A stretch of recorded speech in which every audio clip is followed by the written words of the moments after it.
autor, así que los dejo con las manos, espero que sea de su disfrute. ¿Aló? ¿Sí se oye? No. O sea que Ya están arriba. ya lo está, ¿no? Ya lo Bueno, muy buenas noches y tarde noches. Gracias por estar aquí, bienvenidas, bienvenidos. Y qué encanto estar aquí contigo, Luna, en Medellín. Bienvenida. Hoy vamos a hablar sobre la lectura y vamos a hablar sobre la lectura a partir de este libro, Leer Mata, recién publicado, editado por Rey Naranjo, pero que ya había sido publicado el año pasado en España por la Caja Books, por Almadía en México. Entonces, bueno, en primer lugar, qué alegría estar aquí, bienvenida.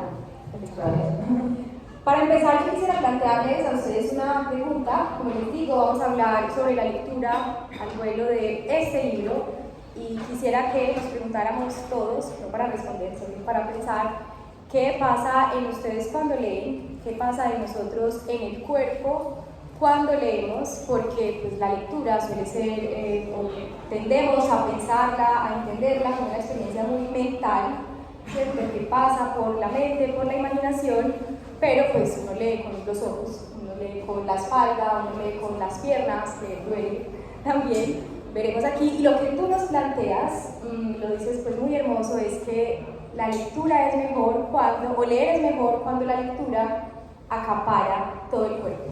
Quisiera, Luna, que empezáramos por ahí. ¿Qué significa que leer acapara todo el cuerpo? Bueno, para empezar, muchísimas gracias, Daniel, muchísimas gracias a todas las personas que habéis venido hoy, a Rey Naranjo por acoger este ensayito y bueno, y al espacio por haberme invitado desde la distancia. Tengo un poco todavía de jet lag y de resaca, entonces como que todo, mi cerebro va un poco lento ahora mismo. También estoy intentando pensar con todo el cuerpo magullado que tengo ahora mismo. Todo esto viene precisamente por el concepto, por la idea de la somatización, de cómo las ideas, no solo la lectura, pero sobre todo desde el principio, primeramente las ideas, ¿no? De cómo pensar se piensa con todo el cuerpo. Muchas veces pensamos en algo que nos produce asco y hay una sensación corporal de asco, pensamos en algo amoroso y de repente hay una sensación de placidez, pensamos en algo triste y realmente hay algo que nos atraviesa un poco, ¿no? las entrañas. Entonces, partiendo de algo tan básico, yo me preguntaba, ¿por qué nunca hablamos tan poco de cómo el proceso lector también es un proceso que pasa por todo el ribo sanguíneo, ¿no? ¿Por qué cuando leemos teoría literaria nos centramos tanto en detalles que tienen que ver con la política, que tienen que ver con lo social, que tienen que ver con la biografía del autor o el contexto del autor o de la autora, pero no nos centramos en qué pasa en los cuerpos de los lectores que leen esos libros, ¿no? Y entonces, para responder ya bien a tu pregunta, yo te diré que fue leyendo Ulises de James Joyce.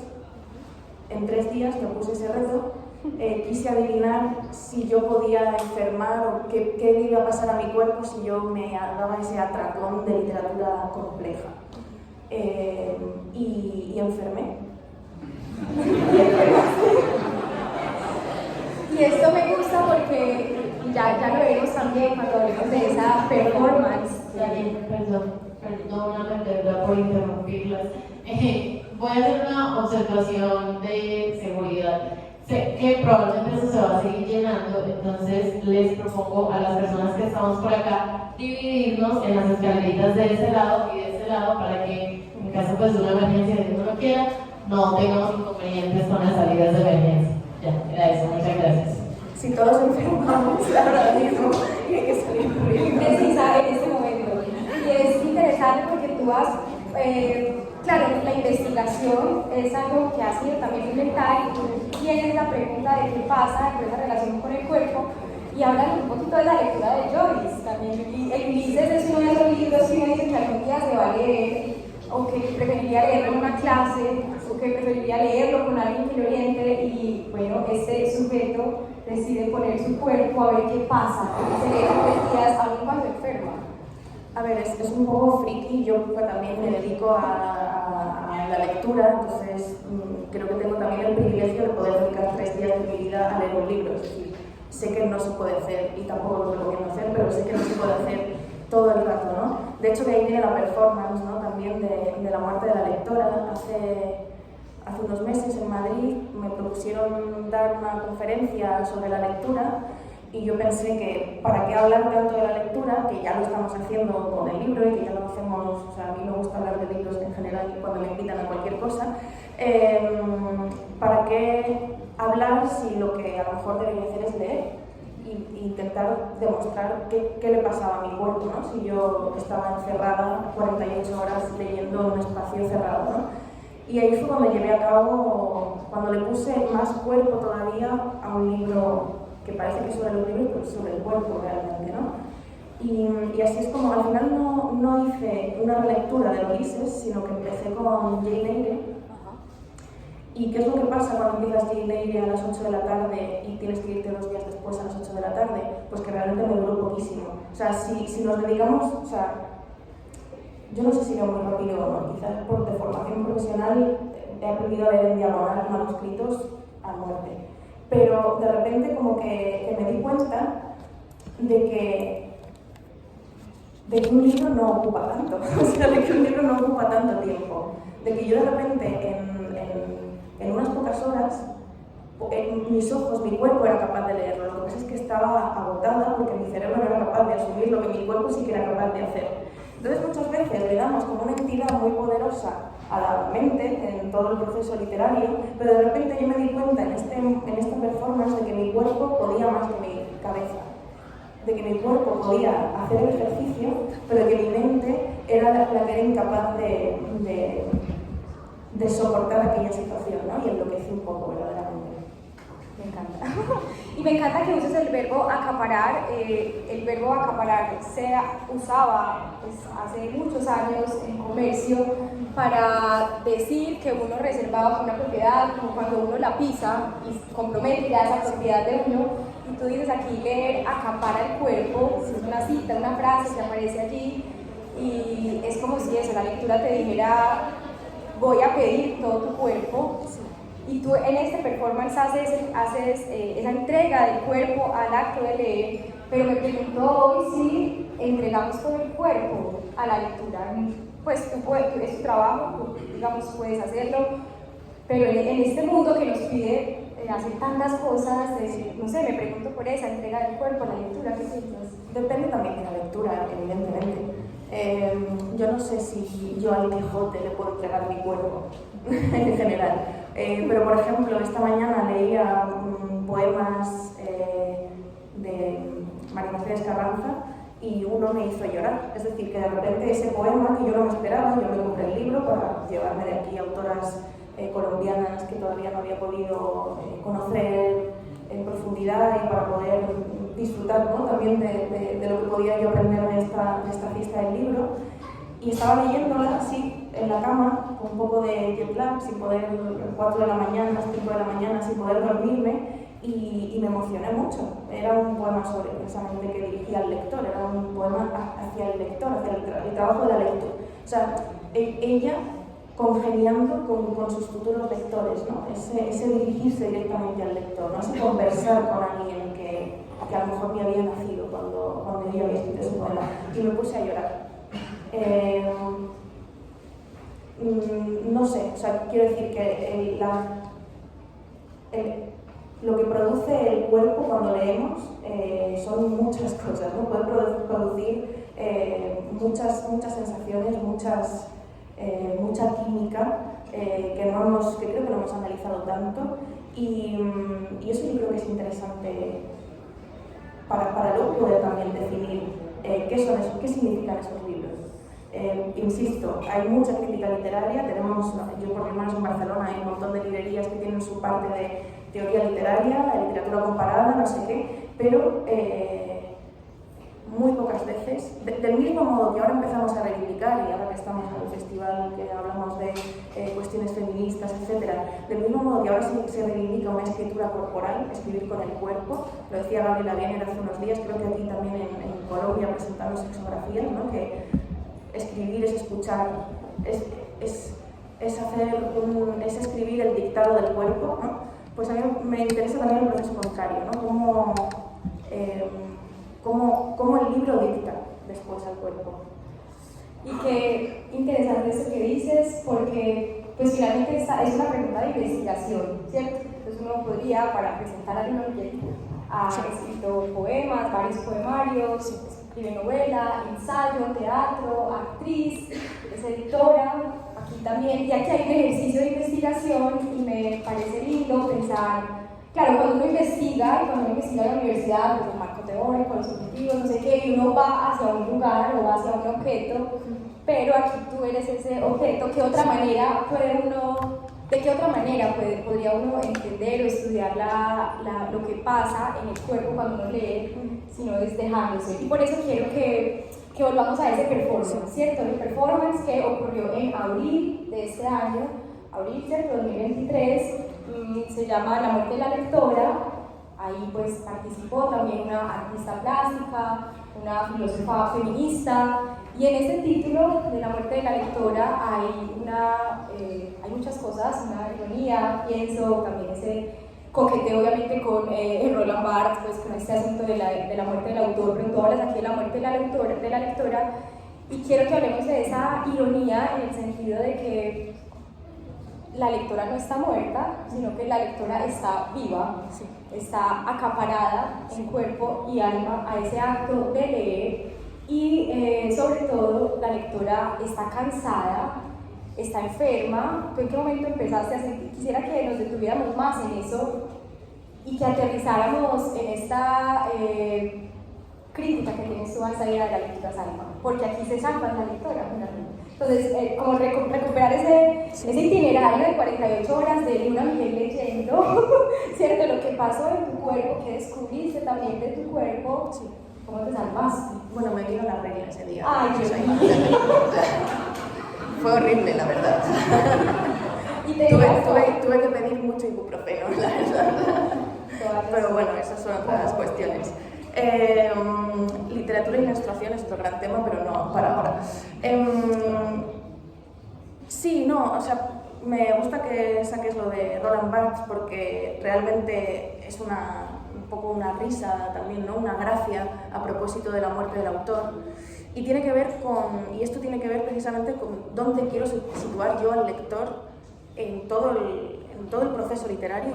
Yo trabajo para la industria editorial y me parece que obviamente el lector, la lectora es lo más importante que hay y a veces lo tratamos como pura, pues un agujero al que van a caer los libros y que luego escupe dinero, ¿no? Es decir,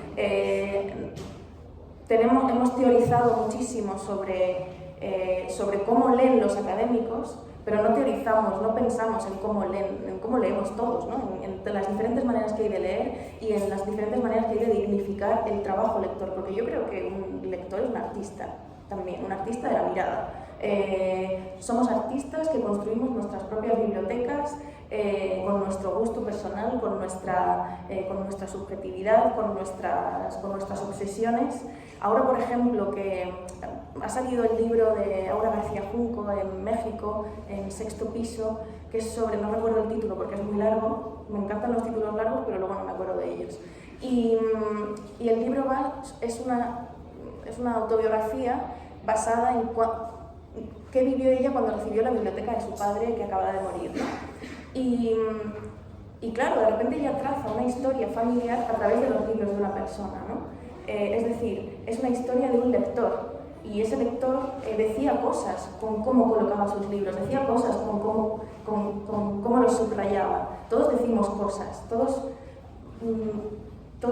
modificamos los libros que leemos con nuestras marcas, con nuestras páginas dobladas, con nuestros cotilleos y críticas a lo que estamos leyendo entre amigos. Es decir, me apetecía dignificar eso, porque eso, trabajando en una gran editorial, yo trabajo para Penguin Random House, trabajando era un monstruo editorial, con todo el cariño, obviamente, pero trabajando en un sitio así, también yo pensaba, ¿qué es un lector realmente ahora?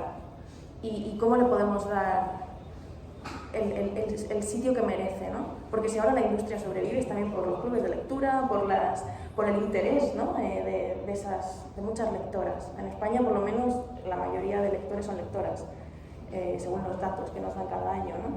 Entonces, no sé, quería intentar responder a esa pregunta y burlarme un poco también de la muerte del autor, que realmente me la suda la muerte del autor. Me la suda, esa no me la suda. Prefiero muchos lectores vivos porque los autores ya están muertos. Quiero decir, que el autor muera importa poco, porque lo que importa es que haya lectores vivos leyendo, ¿no? Y por eso seguimos ahí, por eso seguimos leyendo el Quijote. Porque estamos vivos. Porque estamos vivos y lo revivimos cada vez que lo leemos. Y por si alguien no tiene en contexto de esta idea de la muerte del autor, Roland Barthes, un teórico importante del siglo XX, decía que la literatura, el texto, exige la destrucción de la voz, o la destrucción de la persona que escribe el texto y que el texto vive solo. Entonces planteas tú como si hay una muerte del autor, dices tú, entonces la lectura, como buscando la correspondencia ahí, debería significar de igual manera la destrucción de toda mirada. Claro, si la escritura es la destrucción de toda voz, la lectura es la destrucción de toda mirada, y vuelvo al performance, porque creo que todavía dialoga muy bien con este libro, por supuesto, porque claro, en este performance, pues primero la lectora está viva, está padeciendo ahí también, y la están mirando, ¿cierto? La gente mirando y la lectura... La gente leyendo también. Claro, la gente leyendo y la gente empezó a leer de entrada, o cómo se acerca a la gente. Yo ya había avisado en redes sociales de que se podía leer allí, o sea, ahí incluso pusimos cojines y sofacitos para que la gente pudiera estar allí. Nadie se quedó las 48 horas. Sobre todo el primer día, de hecho nadie sabe si yo estuve allí 48 horas verdaderamente, porque no había gente en algunas horas, ¿no? De las 5 de la mañana del primer día a la 1 de la tarde del primer día, pensaba que era jueves, o sea, jueves en Madrid, la gente pues está trabajando, no yendo a ver a una tía que está leyendo en el suelo en una galería. Pero ya más claro, pues hay más. Pero bueno, la cuestión es que esas horas que pasé sola fueron horrendas. Y lo bonito era cuando alguien llegaba y se ponía a leer. Y se ponía a leer cosas, o yo les prestaba de los libros que tenía, o si algo yo no interactuaba con el público, sino que subrayaba cosas y se las pasaba. Y a lo mejor una chica de repente, yo le di un poema de Idea Vilariño, creo, y lo leyó en voz alta a las 2 de la mañana, una noche, y nos pusimos todos como emocionados, ¿no? Bueno, es Idea Vilariño, claro. Pero como que eso fue hermoso. O sea, de repente era la lectora sola, pero de repente la lectora no podía estar sola, tenía que estar acompañada, porque si no, no tenía con quién compartir aquello que leía, no tenía con quién disfrutar las lágrimas que soltaba gracias a ese poema, no tenía... Entonces, esa es la conclusión a la que llegué, que es en parte también una de las tesis de Leer Mata, que es el acto más solitario que existe y al mismo tiempo no puede existir si no se hace en compañía.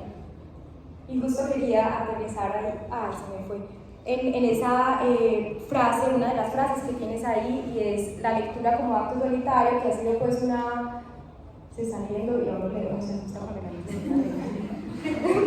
ese acto solitario y su posibilidad de convertirse en erudición compartida, y tú hablas también ahí como de ese diálogo infinito que es finalmente la literatura, y quería preguntarte aquí, esa idea como de la lectura solitaria la hemos escuchado en escritores, ¿cierto? Sí. Y bueno, tú nos planteas aquí la lectura como erudición compartida, y hay por ahí también una idea de leer como una mujer. No sé si para ti tiene sentido esa idea de qué es leer como una mujer.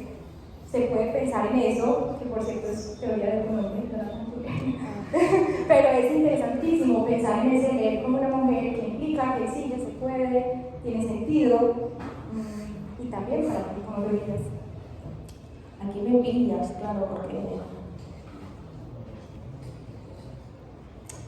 Bueno, hay que preguntarse, o sea, yo llevo intentando, bueno, yo y todo Dios lleva toda la vida intentando definir qué es, o sea, qué diantres es eso de la escritura femenina o de escribir como una mujer. Entonces, ostras, nadie me había preguntado nunca qué significa leer como una mujer y estoy como en shock. Porque o sea, ay, ojalá perdóname, pero no quiero que eso sea un debate jamás. Es decir, me parece que en un momento en el que la etiqueta de escritura femenina se está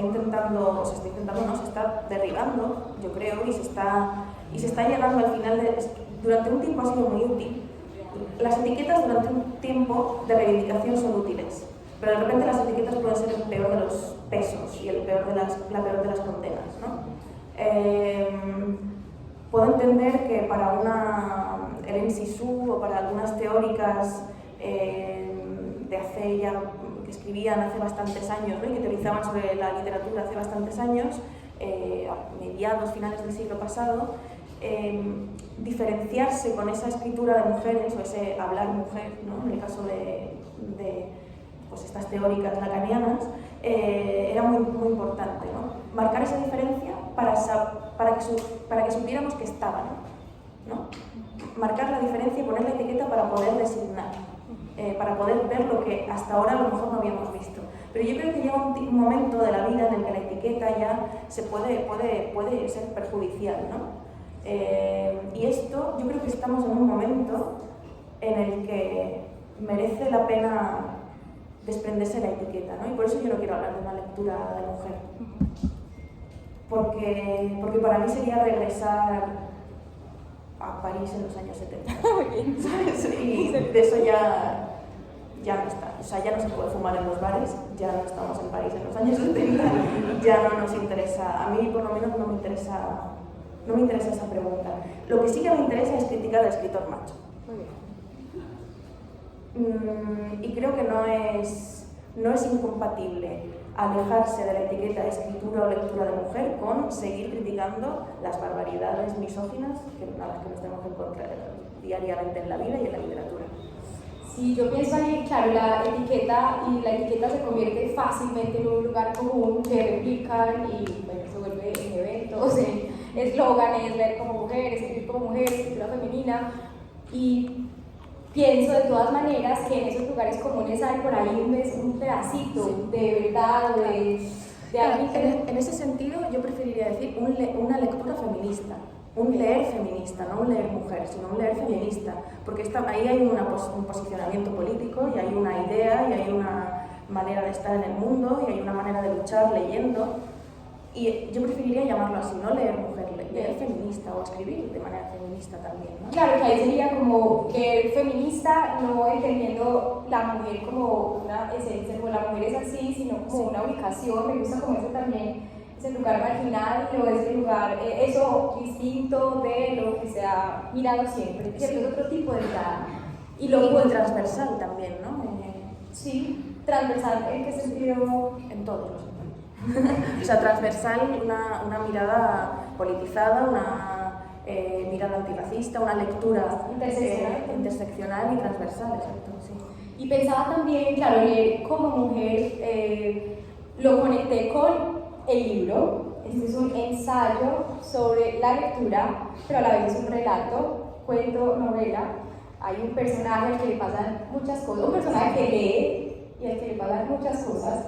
Y entre las cosas que le pasan es que se vuelven otros personajes, ¿cierto? Claro, tenemos una lectora bulímica, somática, amorosa, y pensaba Luna que la literatura es finalmente una investigación, ¿cierto? Como de uno mismo, cuando uno escribe se está investigando y cuando uno lee también, ¿cierto? Es una investigación y creo que tú pusiste la investigación en esa performance, por ejemplo, artística, pero es finalmente una búsqueda de qué es uno, que a veces eso no es tan chévere. Pero en esa investigación, como que la respuesta podía ser quiénes puede ser uno cuando lee.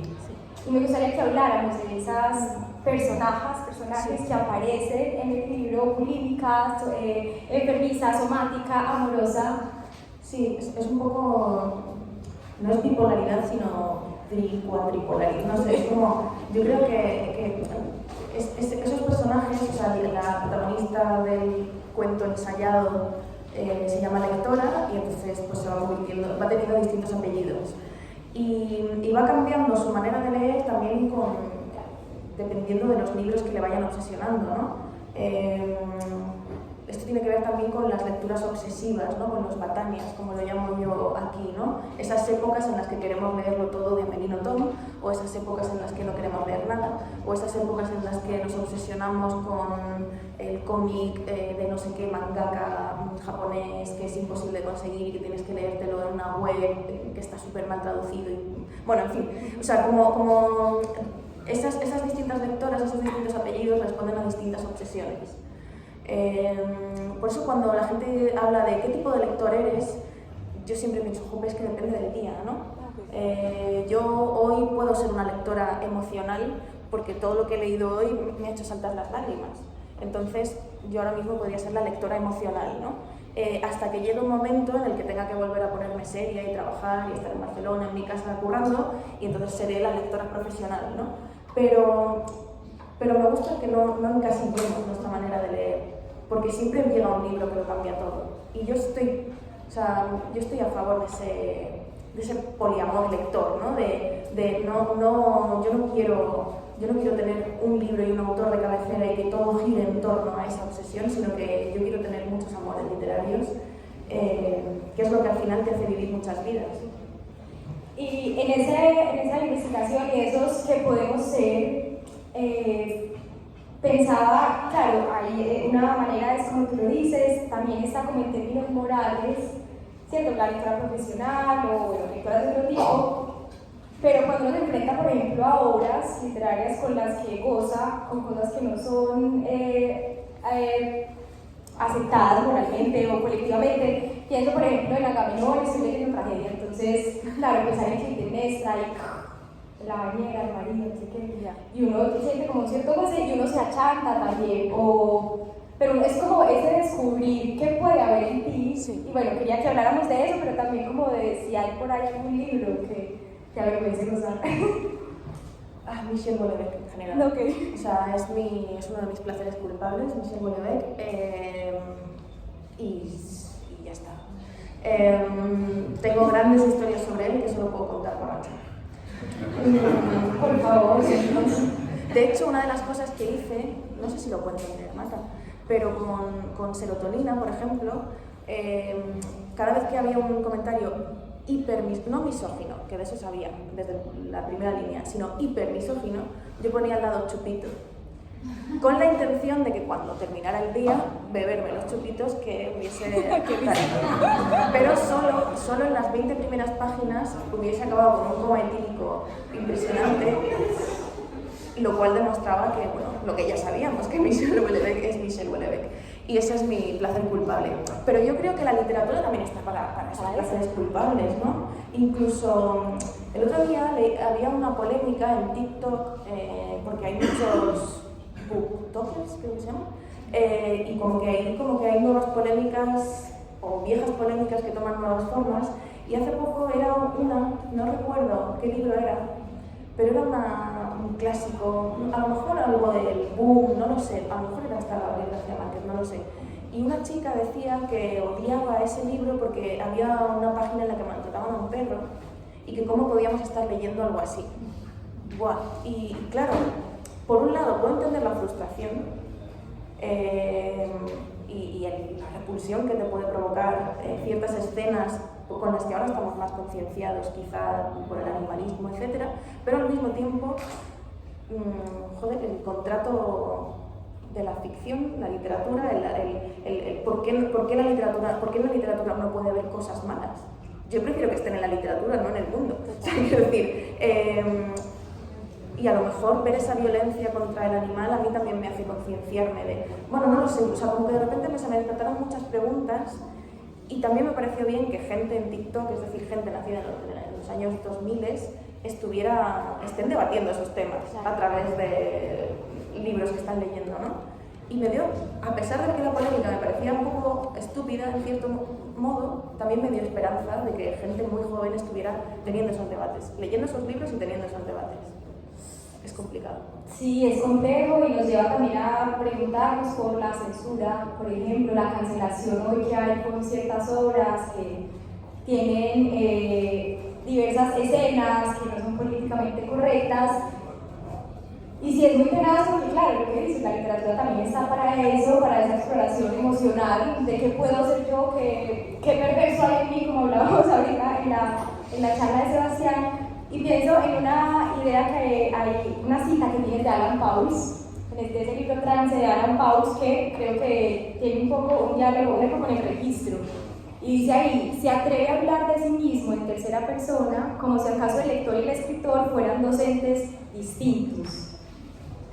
A mí me explotó la cabeza porque dije, pues obvio son dos entes distintos, pero después dije, quizá no tanto, porque está esa idea también de quien lee está escribiendo otra vez el libro que está leyendo, que parece también Carolina Janín, citando a toda la gente que Carolina Janín lo cita, ¿cierto? Entonces es eso, claro, lector y escritor son también, pueden ser lo mismo. Se convierten en lo mismo y entonces uno como lector se vuelve también el escritor, se divide porque ya es dos, o sea, a la vez se multiplica, y ahí hay una cosa muy hermosa. Entonces quisiera que habláramos de esa relación lector-escritor, uno mismo, o que hay ahí, me parece hermoso. Sí, antes hablamos de acaparar, es decir, cuántas veces, y esto tiene que ver con la identificación también. Yo creo que ahora uno de los grandes reclamos también para vender libros es, o de lo que más escuchas también, te sentirás identificado, ¿no? El peligro de la identificación extrema, pues puede ser un peligro, ¿no? Pero a mí me parece que jugando con ella la identificación es buena, ¿no? ¿Cuántas veces hemos sido personajes de películas o libros que nos gustan, ¿no? Entonces, el lector es el autor, el lector es el libro. Yo quiero ser, yo no quiero ser Michelle Wollered, ¿no? Pero yo quiero ser Aniette, no. O sea, quiero decir, yo leo Pura Pasión y quiero ser esa mujer en Francia en los años 70. Bueno, no sé si son los 70, pero va. Pero quiero ser ella, ¿no? Luego cierro el libro y se me pasa, porque digo que marrón enamorarse de un tipo que tiene una mujer y que no me llama por teléfono, ¿no? O sea, que es marrón, o sea, no quiero eso. Pero mientras lo estoy leyendo lo estoy gozando tanto que quiero serlo. Y que quiero que me llame, que quiero que me bese ese hombre y quiero ponerme el pijama que se pone ella y no sé, o sea, como que yo creo que es bueno sentir esa identificación porque forma parte de ese contrato de la ficción también, ¿no? Si al escritor le permitimos ser un burro y ser un trepa y hacer barbaridades y brutalidades en su libro, porque Aniette no las hace, dice unas burradas también sobre sexualidad que flipas, si al autor se lo permitimos, permitámonoslo nosotros como lectores dentro del libro, ¿no? Ser también unos bestias. Ser unas bestias. Y ya que hablas o mencionas esto, este libro es súper erótico todo el tiempo y me encanta, hay amantes por todos lados, hay sexo, y hay como una erótica de la lectura, ¿cierto? Una erótica de la lectura, voy a leer ese pedacito, que es súper charro además, porque tiene un humor por ahí, entonces ella se burla de los académicos, de que sí, ok, entonces no habla de Humberto Eco, sino Eco como Humberto, como Lumen, con un chiste por allá, un chiste chistoso, sí. Eco Humberto asegura que hay una relación directa entre el acto de la lectura y nuestra fisiología. Si eso es cierto, piensa ella, leer en casa de su amante, con el cuerpo siempre caliente, con los muslos siempre temblorosos y la oxitocina siempre revolviendo sus entrañas, la había convertido de súbito en una suerte de lectura amorosa, dispuesta siempre y con ternura a convertir su acto más íntimo y solitario en un trabajo de ilusión compartida. Quiero que hablemos de esa erótica en la lectura. Bueno, aquí, claro, es una referencia también a la... Siempre digo que es un acto solitario, tal como la masturbación también, ¿no? Que luego lo hacemos también en compañía. La lectura en compañía puede ser de sexo, ¿no? Con otra persona o otras personas. Entonces sí, me apetecía equiparar eso, ¿no? Hay un juego constante de equiparar la lectura, el placer de la lectura con el placer físico. O sea, es constante, ¿no? Y me obsesiona también. O sea, lectora guarrilla también aparece por ahí. Y que vuelve a eso, a la lectura y el cuerpo, cómo pasa, atraviesa belleza, Sí, sí, sí. que hablas también de la lectura te afecta, Claro. te penetra. Y claro, aquí hay una cosa también que me interesa mucho, que es cuando hablamos de literatura erótica. Últimamente como que he estado dando muchos talleres de escritura erótica, pero a mí me parece un error hablar de literatura erótica, porque la conclusión a la que he llegado leyendo muchísima Anaïs Nin, leyendo a Catulo, leyendo poesía, yo qué sé, la poesía de Anne Sexton, leyendo literatura erótica de distintos momentos de la vida y del universo, es que no existe la escritura erótica sino la lectura erótica. El erotismo está en quien lee, no en quien escribe, porque hay cosas que a veces hay libros eróticos que a veces los leemos y nos generan repulsión o risa. Es muy difícil el sexo en la literatura, porque ya simplemente leer la palabra polla nos hace gracia muchas veces. O leer, es como, uy, está hablando de esto. O sea, como que hay un pudor, y si hay pudor, hay una reacción física. Y esa reacción física para mí tiene que ver precisamente con eso, con que la literatura erótica, si existe, es porque hay lectura erótica, no escritura erótica. Yo no sé, tú has leído un texto aquí, lo de la ternura, que a mí no me parece erótico, a mí me parece tierno. Pero luego hay gente que lee cosas que he escrito, cosas que han escrito otras personas y les parecen eróticas, cosas que a mí no me lo parecen. Entonces es como, ¿qué es entonces la literatura erótica, no? Yo creo que está en nuestra mirada. Y es un poco lo que quizá apuntan fragmentos como este. Claro, y que vuelve a esa idea de autor-lector. Claro, del trabajo del lector, de la importancia de quién lee y de quiénes leemos. De completar el texto. Ahorita Luna estaba contando, pues aquí, que le había leído tarot, ¿cierto? Bueno, yo no le voy a leer el tarot, pero trae unas cartas con algunas citas del libro, tiene citas memorables, hermosas, entonces quisiera que sacaras al azar, voy a organizar mejor porque no tengo, quisiera tener todas las personas.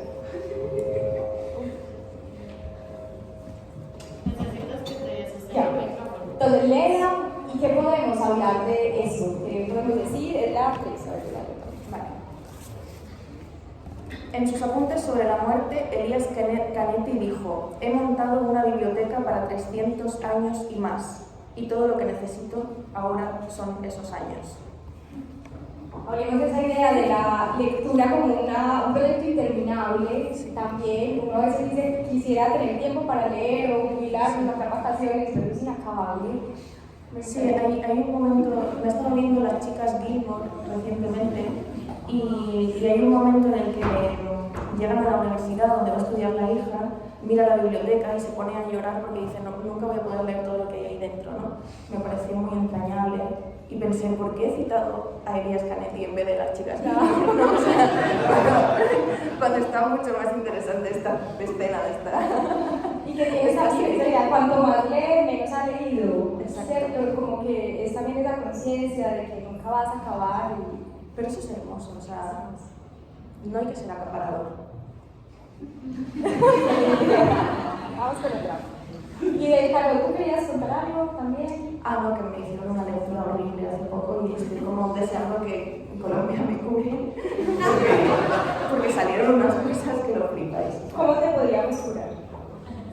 Pues, no sé, a lo mejor preguntas, no sé si... Ahorita va a haber preguntas y ya. Creo que por ahí en 10 minutos podemos abrir para ¿Preguntas que curan o que enloquecen más? Vale. Bueno, veamos otra.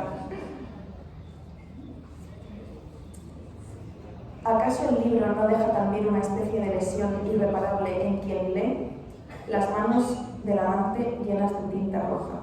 Y quiero que hablemos de esa porque está esta idea común de que la lectura salva, ¿cierto? Que es muy linda y uno la dice y la reproduce una y otra vez, pero, o sea, leer salva, pero también leer ha llevado a que la gente se mate, a que mate a otros, ¿cierto? Entonces hablemos de eso. Sí, no, o sea, claro. La lectura como salvación a mí no me interesa. O sea, yo de hecho tengo unos diarios que los he estado leyendo hace poco porque en parte la carta del tarot me reveló cosas sobre mi padre que yo ya sabía. Entonces yo estaba como muy peleada, o sea, tengo un problema familiar muy grande ahora, entonces me he ido a mis cuadernos de adolescente a ver dónde empezó el sufrimiento de la luna adolescente. Y me encontré con una frase que me marcó mucho, que es que yo a los 13 años dije, odio a mis padres porque me dan libros y esto me va a hacer daño. sea, mi padre era profesor de literatura y mi madre fue editora de una editorial independiente de poesía que se llamaba El Gaviero, porque eran muy fans de Álvaro Mutis. Y claro, o sea, esa idea de la salvación es un poco una trampa, lo de que para mí no sea una salvación, porque tiene un poco las dos cosas, ¿no? Por un lado es un dolor y una salvación, y un dolor y una salvación, pero como todo lo que nos gusta en la vida, como el amor mismo, ¿no? Que es un dolor y una salvación también. Pero aquí yo creo que también tenía que ver con los subrayados, porque lo de la tinta roja me lleva a pensar en esa gente que no quiere dañar al libro cuando el libro es el que te daña a ti. Entonces yo me veo con derecho a dañar mis libros y a subrayarlos si quiero y a dejarles marcas y tal, porque esos libros ya sé que me están dañando a mí, ¿no? Que me están dejando una marca. Si el libro me deja una marca, ¿por qué no se la puedo dejar yo al libro, ¿no? Y aquí es siempre la eterna pregunta, ¿subrayáis o no? Para ello, vamos a ver. Vale. Destruir un libro es amarlo, dejar marcas y comentarios en él con la propia pluma y tinta, con el bolígrafo rojo o aguamarina, se convierte así en parte de la conversación infinita de la literatura, pues toda lectura implica destrucción, la imposición consciente o inconsciente de una marca. Todo acto de amor es un acto de destrucción. Siempre hago esta pregunta y el público se pone muy loco porque hay peleas de repente. ¿Quién subraya? Uy, poquitos, ¿eh? O sea, quiero decir, ¿quién no subraya nada? Y los que no levanten la mano que no les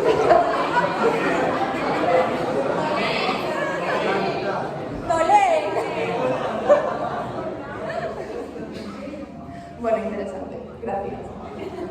Pues aquí empezó la guerra civil. Y me gusta porque la palabra escribir tiene su archivo etimológico, la idea de la marca. Claro, la escritura es escribir, tiene la grieta, y la escritura inicialmente era una grieta para dejar una huella, y eso es lo que hacen, pues, finalmente, Totalmente. los libros. Bueno, el libro se llama Leer Mata, y tienes varias ideas ahí, creo que con eso podemos ir cerrando para darles espacio a preguntas. Dices, la literatura empezará cuando la lectura muera. ¿Será porque leer mata que al cerrar un libro renacemos? El verdadero trabajo de un lector no es mirar el desastre, sino recomponer los pedazos, y como lectora muere en cada libro para ser inmortal. Me gustaría que habláramos de ese leer mata y de cómo ese morir es también un renacer y recomponer los pedazos. Sí, estamos de acuerdo en que, bueno, en este caso la lectora de este cuentecito se dice que muere en cada libro. ¿Por qué muere en cada libro? Porque se entrega tanto, quiere ser Annie Ernaux, quiere ser la Molly Bloom, quiere ser todos los personajes de los libros que lee. Entonces, cuando uno deja de ser uno, como que muere un poco, ¿no? Entonces, esa sensación, ¿no?, de dejar de ser una, precisamente para sentir ese placer, ese goce de renacer, ¿no?, de volver a la vida de una, ¿no?, cuando cierra el libro, me parece que es una de las cosas que a mí más también me emocionan, ¿no?, del acto lector, ¿no? Una entrega total que exige perderte a ti misma por el camino, sabiendo además que puedes llegar a recuperarte, ¿no?, y que puedes llegar a volver a ser tú misma otra vez. Eso me gusta. Y luego, sí, eso. Y recuperarte y descubriendo como un matiz más, porque es como si la lectura fuera también expansiva, porque tú te divides, eres ese y eres tú, y luego eres dos y luego eres más, entonces es un asunto muy... Es que si te fijas, te suena como a locura todo el rato, ¿no? Sí. O sea, la lectura es una enfermedad mental. Lo hice con una seriedad, bueno, te digo, bueno. ¿Alguien quisiera preguntarle algo a Leonardo? Alza la manito, yo le llamo mi nombre. ¿Cuánto timidez?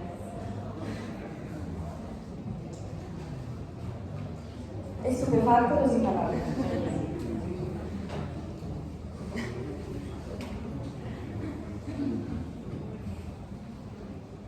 Bueno, ahora quería preguntarte en tu camino de lectora y escritora, ¿cuándo te diste cuenta de esa importancia del lector?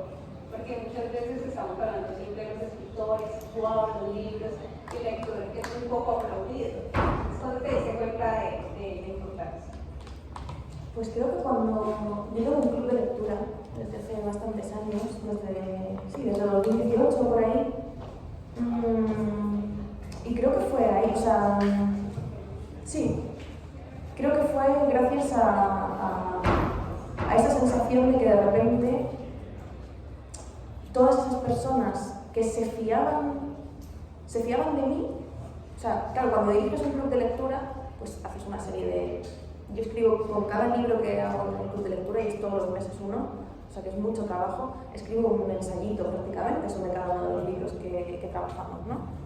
Entonces como que les propongo actividades, les propongo ideas propias, les propongo otros itinerarios de lectura, a veces incluso pues leyendo Los Detectives Salvajes pues nos fuimos a donde vivió Roberto Bolaño, allí cerca de Barcelona, a hacer una excursión, y de repente pues me di cuenta de eso, ¿no? de que disfruto mucho hablando con lectores, más que con escritores. Sí.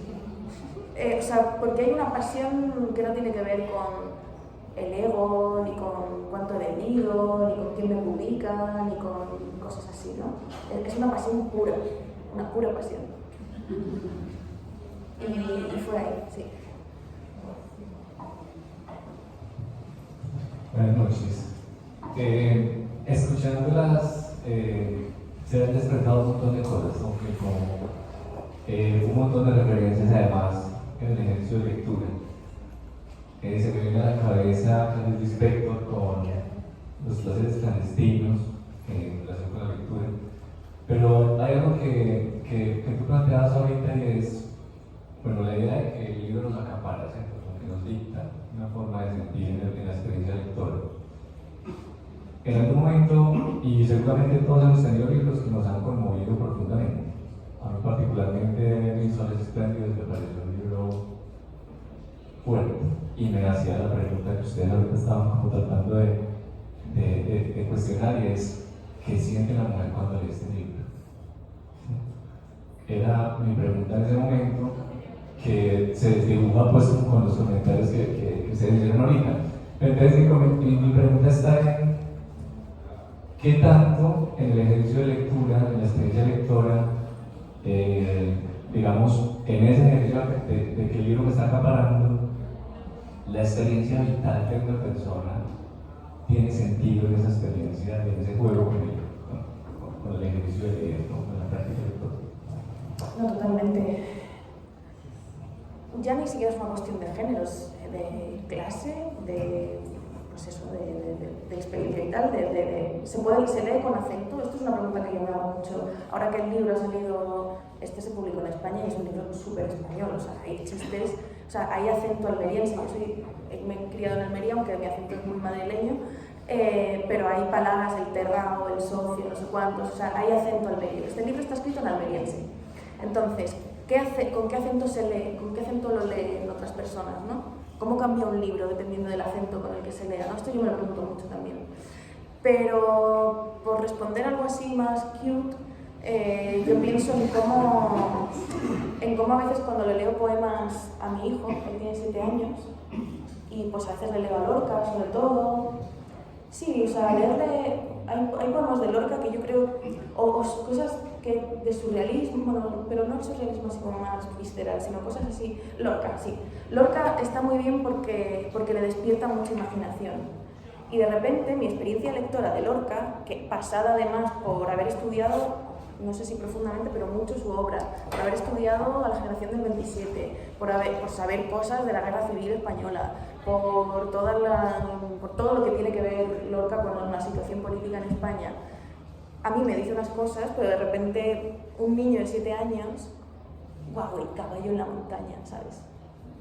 Y de repente, verde, no, rojo que te quiero rojo, y de repente empieza a pintar cosas, y es como...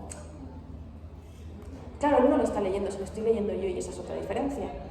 Pero esto también me hacía pensar en eso, ¿no? En la cantidad de lecturas infinitas que tiene un solo texto, ¿no? Y eso es brutal. Que un solo verso pueda tener tantas interpretaciones que seguramente ninguna será la que pensó el propio poeta. Me parece muy guay. Poesía. Sí. No, que me parece una pregunta muy hermosa porque también te lleva a darte cuenta, otra vez, esa investigación que es la lectura, ¿cierto? Y entonces tú con esa experiencia vital llegas al libro con lo que tú crees que eres y en el libro te das cuenta de que tú no solo eres lo que crees que eres y por eso esa pregunta de cómo sería leer como una mujer o cómo leería una mujer esto es interesante ahí, porque entonces tú puedes darte cuenta de que tú también eres esa mujer que lee ahí y ahí tiene sentido esa frase, creo que es de Montaigne, de un hombre tiene la humanidad entera, y esa es finalmente pues como la investigación que hace uno en la lectura, como esa examinación, esa búsqueda de sí, comprensión de sí. Entonces tiene todo que ver, pero sobre todo para darte cuenta de que tú no eres solo lo que eres, sino que... Sí, y esto me lleva un poco al presente literario y a las escritoras actuales, y bueno, y de antaño, ¿no? Elena Garro escribiendo desde La voz de la tierra, ¿no? Es un pueblo de México el que narra un libro, es decir, también una especie de cómo pensar en cómo escribirían las cosas, ¿no? Los objetos, los animales, es decir, de repente darnos cuenta de que la literatura abarca todo eso también y al final es solo imaginación, porque nunca sabemos cómo va a narrar un pez, ni cómo va a narrar un pueblo, ni cómo va a leer una mujer, o una mujer, también qué mujer, ¿no? Hay tantas, pero, o sea, ¿cómo va a leer otra persona? Ese es el principio de la literatura, imaginarse qué pasaría si.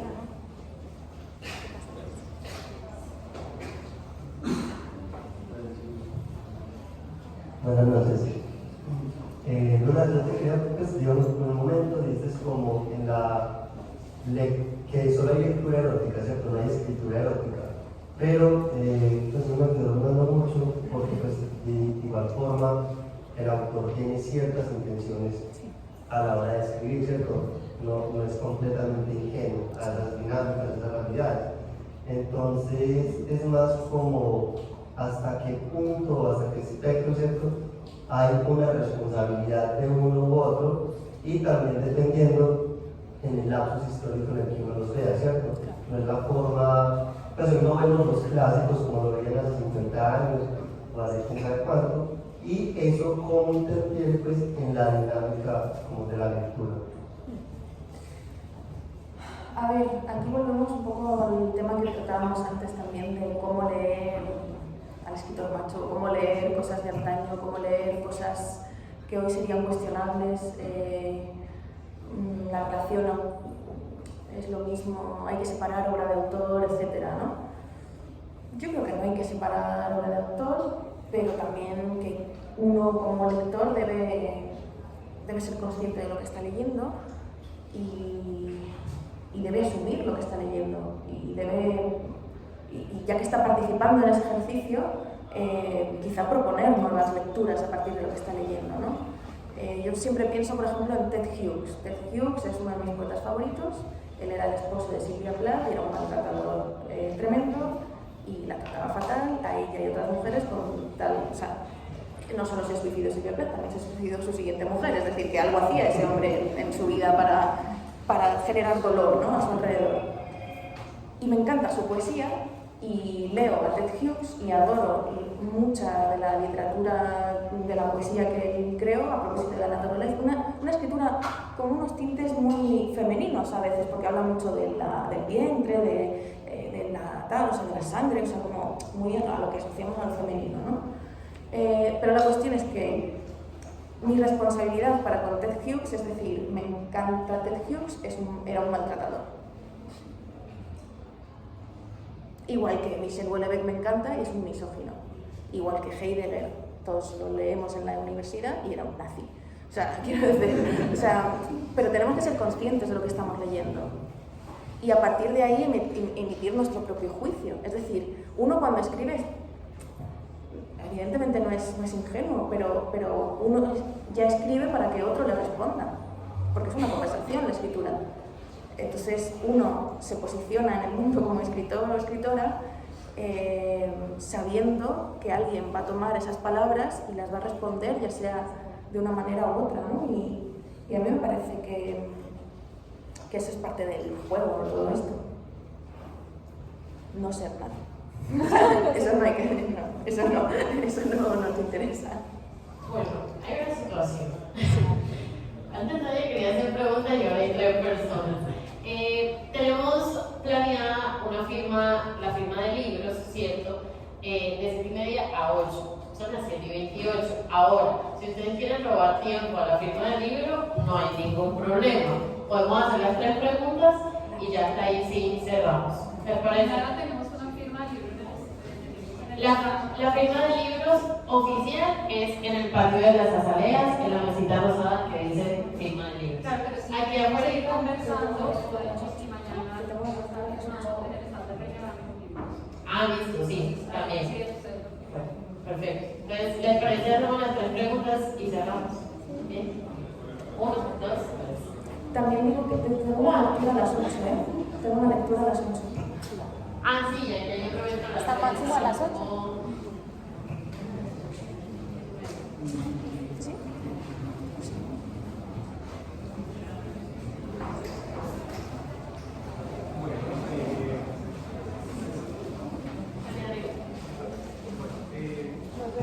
No. Ya.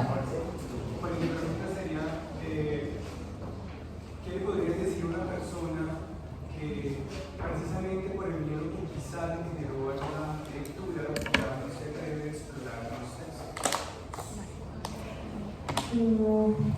Yo ahí creo que la relectura de algo que te gustó siempre es un buen punto de conexión.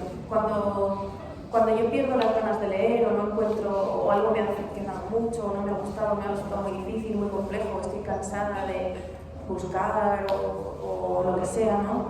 Siempre vuelvo a libros que me han gustado mucho. Aparte, por eso también me gusta leer poesía, ¿no? Porque me permite volver a poemas concretos y son chispazos, ¿no? Que de repente me hacen reconectar con, por esto este es mi trabajo, ¿no? Por esto me gusta hacer esto, que es leer, ¿no? Y descubrir otras movidas. Pero bueno, la cosa es que yo siempre, cuando alguien me pregunta cómo hago para volver a reconectar con la lectura, es relectura.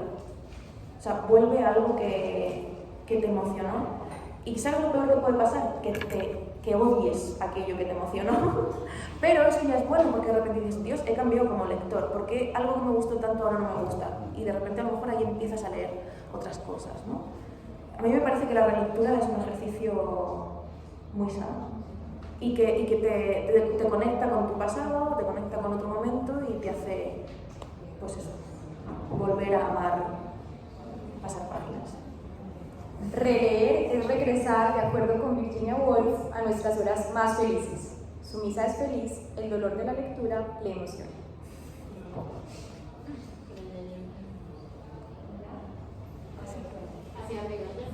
Hola. Hola Lola, un gusto conocerte. Me emociona mucho estar aquí porque hace un tiempo leí un libro tuyo y siento que pues como que ya he conversado en sus momentos contigo.